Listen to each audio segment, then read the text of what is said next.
I'm still with Chazz, realtor for Fine and country. Fine and country, and we're just gonna have a conversation about real estate. We were out and about, and we had a minor mishap with the car, so we ended up stopping. But we're gonna have a sit-down conversation so we can talk about real estate, right? Right. Okay. That's right. Okay, Chazz. I have a few questions for you. See if you can help my viewers, the subscribers that I had been asking about real estate in Zimbabwe. So, let's talk about the housing market here in Harare. Is it easy to find property? Are the properties reasonably priced? Okay. So I'm going to speak from a buying and selling point, not from a rental point, because those are two different markets. Yeah. Okay. So from a buying and selling point, there are properties that are available. It may not be in the neighborhood or price range you want. Okay. The one thing to note is that properties are kind of expensive in Zimbabwe because most of the sellers want cash. Yeah. So we're looking more at a cash. This is a cash country. So there's no you're mortgage? There are mortgages available. Okay. So you've got your RTGS mortgage, which is your local currency, and then you've got your Nostro mortgage. Nostro is US dollar currency. So some banks will offer you Nostro, some RTGS. Okay. The only downside with that is that most of the sellers want hard cash because of the previous banking issues that we've had in the country before. The one thing I will note that's very surprising is that it's not very difficult to get a buyer who's got cash. So a lot of Zimbos have cash. Are these buyers people in the diaspora or the local people, or it's a mixture of both? Mainly local. Mainly local.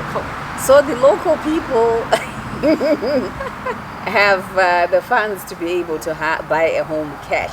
You know, it might sound like a very bad idea or a very difficult idea for most people to be able to buy cash. But if you think about it, once you buy the home, it's yours. Once you buy it, it's yours. It's you yours. You don't owe anybody. Yeah. It won't be repossessed by the banks. So, presto, you can do with it what you want. Whether you break it down or you renovate it, that is up to you. Okay. So let's talk about homes in the, well, maybe we should section the homes that are available. Let's talk with the lower density suburban homes. Let's talk about the middle density homes and the high density homes. What sort of price range can someone be looking at if they are going to be looking at an upmarket home in the low density suburbs? Let's take, for instance, Borodale. Okay. Yeah, very interesting. So in areas like Borodale, in fact, the northern side of Harare is where we term the lower density. Although there's some of the east as well. But you're looking at a land size from 1,000 square meters, going up. So on average, the houses will start from 220 and go up. If the building is really run down, it's a 3-bedroom, it's got no ensuite, then you're looking at your lower end, like the 220s. Okay. That's 220,000 US dollars. Okay. Yeah. And then if you want to buy something that's already established, you don't have to redo it, maybe a bit of a paint job, you going towards your 300,000 going up. Okay. Yeah. And the square footage or meters yeah, is between 1,000 to about 5,000 or more? Yeah. And the price also it gets higher gets higher. Yes. as the The square square meterage. meterage gets higher. Yeah. Okay. But not only that, the other aspect is where. Wait. So you've got your new suburbs like Chishawasha Hills, Gletwin, and then you've got your older suburbs like Greystone Park. They could be competing on price term, but land size, you'll find that Gletwin and Chishawasha Hills, it's smaller. It's smaller than Greystone Park. And Greystone Park is the old suburb on the higher end. On the higher end. All right. So if someone is looking at a home in those areas, availability? Let me say yes. And the reason I paused there is because each estate agency in Zimbabwe has their stock. Sometimes you'll find us overlapping like 3 or 4 estate agents selling one property. But each estate agency has their stock, depending, once again, on the price and the land size. The homes are available in the north. All right. The homes are available. Okay. So we talked about someone, if you have your cash, you are able to, purchase a home. There's no mortgage. But you did say the banks can give you RTGS mortgage or the Nostro, which is the US dollar mortgage. Who is eligible? Say I was in the diaspora and I want to apply for that kind of mortgage. Can I get it? Oh, this is interesting because there's a new mortgage that is tailored for diaspora. Oh, okay. So there's a certain bank, I'm not going to name them, that has diaspora mortgages that are available. Okay. I've just read up about it. I don't have all the details, but that's where their market is geared towards. Then your Nostro and your RTGS mortgages are for local people. For the locals, okay. Okay, so they can still have a US dollar mortgage as a local, of course, because we're using the US dollar here, and also the RTGS. Yeah. And the figures in the RTGS look alarming, but I had someone looking for an organization. They wanted to buy a property, and they told me they had 6 million. RTGS. I was like, 6 million US dollars? But it turns out 6 million RTGS. Yeah. The numbers sound quite big. But when you do the mathematics, the math of it comes down to even 1 million or less than. Okay. So when we look at middle density suburbs here in the Harare area, which ones are considered middle density, kinda? Okay, so middle density is now the new suburbs. New suburbs. We're looking at Aspendale. Aspendale, okay. Yeah, I mentioned Aspendale to you in our own conversation. Yeah. So it's a huge gated community. It's between town and the high density suburbs. Okay, so somewhere in between. Yeah. And it's considered a middle density. Middle density. Very beautiful homes that are being built. There's everything is there, your sewer, your water, your ZSAR lines, as well as supermarkets are being built within huge supermarkets. All right. So smallish. Small strip malls. It's big supermarkets. And what's the price range for those ones? Okay, how much do they range? We're looking at from 85,000 going up, but your square meters goes up to about 800. 800 square meters. So sometimes you'll get one that's 200 square meters. Okay. Yeah, and then going up. So 85,000 up to probably, I'd say 95. They don't go over. They don't go over 100,000. Okay. That sounds reasonable. Yeah, especially for young couples that are starting. Yeah. They're very nice. Then you've got your older suburbs. which is like Cranbourne, Braeside, Arcadia, Sunningdale. Those are the older medium density suburbs. Okay. Okay, and those have older houses. They've been there for years. Yes. Those, once again, the pricing can be slightly different to the Espindale. Although they're older, the square meterage is bigger. It's bigger. Yeah. I So- remember those homes. Those can go up to Yeah. 150,000. Okay. But they can also go lower to like 65,000.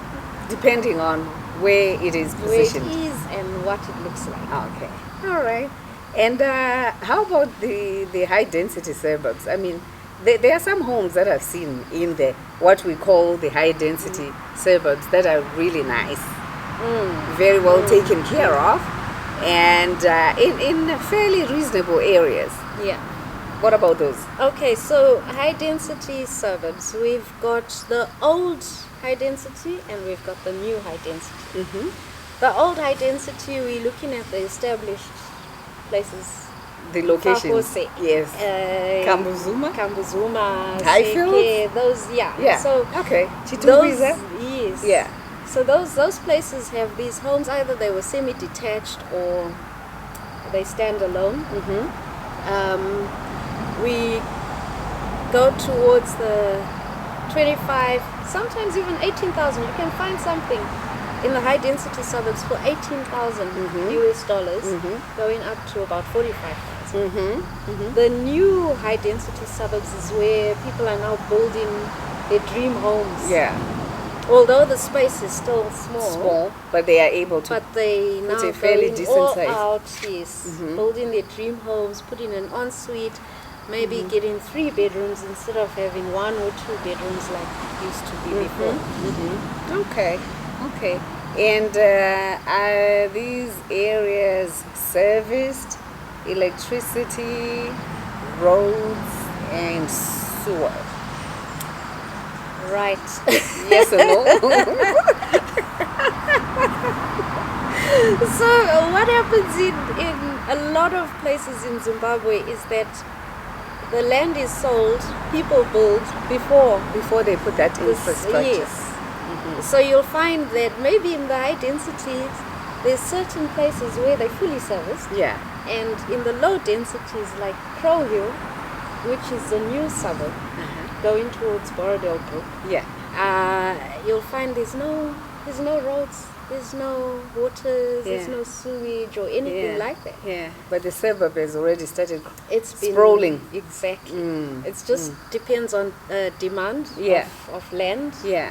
and how quick people want to build. So Okay. So it's neither here nor there. It's neither It here depends nor on where you are. yeah. Okay. So I would have loved to be able to to visit these places. We can make it another date Oh yeah. where we can go and at least have a look at a home in the low density, middle density, and the high density, so we can have a visual of how these homes look like. So your details will be on my channel, Yeah. so that if there's anybody out there in the diaspora who would like to speak to Chazz and have more information about real estate and have her walk you through getting some of these beautiful homes, I will put the information down below in the description so you can get in touch with her. You can also reach out to my email kayasgogo@gmail.com if you have any questions, but I will have Chazz's information in the description. We also had a chance to have a look at these newly developing townhomes. Harare is on the run with these places. Oh yeah. Is this market the upcoming market for housing instead of freestanding homes and with big acreage? And would it be a fine investment for someone in the diaspora to look at a property where they can actually do that for themselves?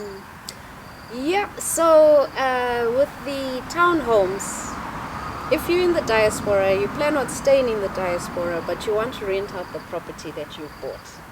It's easier to get a townhome than it is to get a standalone, because the townhome it's got a security guard, it's got the body corporate, so there's people that can around kind that of yes. take care of that while Yes. you're not there. So you're not having Okay. issues of maybe someone trashing the place without somebody knowing what is going on. The other thing is for local people or people that are planning on moving back, the townhomes have become more desirable from a security aspect. Like anywhere else in the world, crime rates keep rising in Zimbabwe. So the townhome lifestyle is more appealing than to have a standalone. It's more expensive to have a standalone and try to put in your security systems, get a security guard, all of that, as compared to paying levies to the body corporate, and it's all done. It's all done for you. Okay, that sounds like a really good idea, especially for some of the people in the diaspora who want to buy a home before they settle back. And there is issues about the place being maintained or,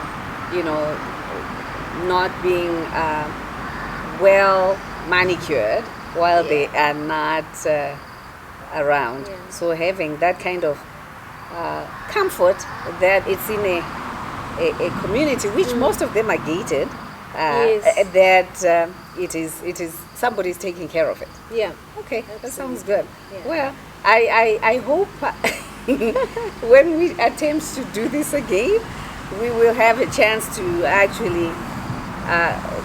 Today is Monday. It's Youthies Day. Yes. So we didn't really have access to be able to visit these places. We will make a date. And be able to do that for those that are interested in Harare. I will continue to talk to Chazz and talk to you guys so we can have more information about other areas and be able to reach out to other realtors so we can have a conversation. Zimbabwe is big and beautiful. There's so many places that one can settle other than being here in Harare. I, for instance, I am in love with the city of queens and kings. Yes. My own I know. I love it. So you can settle pretty much anywhere in Zimbabwe and have a good home. And we'll have another chance. Hopefully our car behaves. I have to learn to navigate the potholes. Yes. That's a big challenge. But from what I've seen from our drive, there are so many beautiful homes. There are so many beautiful gated communities that are coming out here in Harare that it gives one hope that the city is on the mend and there is room for all of us. So come on back and settle and prepare yourselves for settling back. Get a property, get a piece of land, and do that. And I promise, I don't think you will regret it. I think there's an opportunity here that you don't let the train pass you without making a move. Absolutely. Right. Invest in a property even if you're not thinking of coming back now. Who knows, maybe in 20 years time you decide, I've had enough of this place, I'm going back home. Yeah. You've got your investment. Yeah. It's never too late to invest. It's I have from what I've seen before we had a breakdown. Harare is on the move. You've seen some of the areas that we managed to touch before we were on a detour. It's beautiful. So come back and find yourself a place in Harare or anywhere else. So keep watching the channel. There will be more to come of different places in the country that we will attempt to show you. In the meantime, thank you, Chazz. Thank you for having me. And we will be seeing each other real soon. Absolutely. And we'll do it again. Take care of yourselves and each other. Bye. Bye.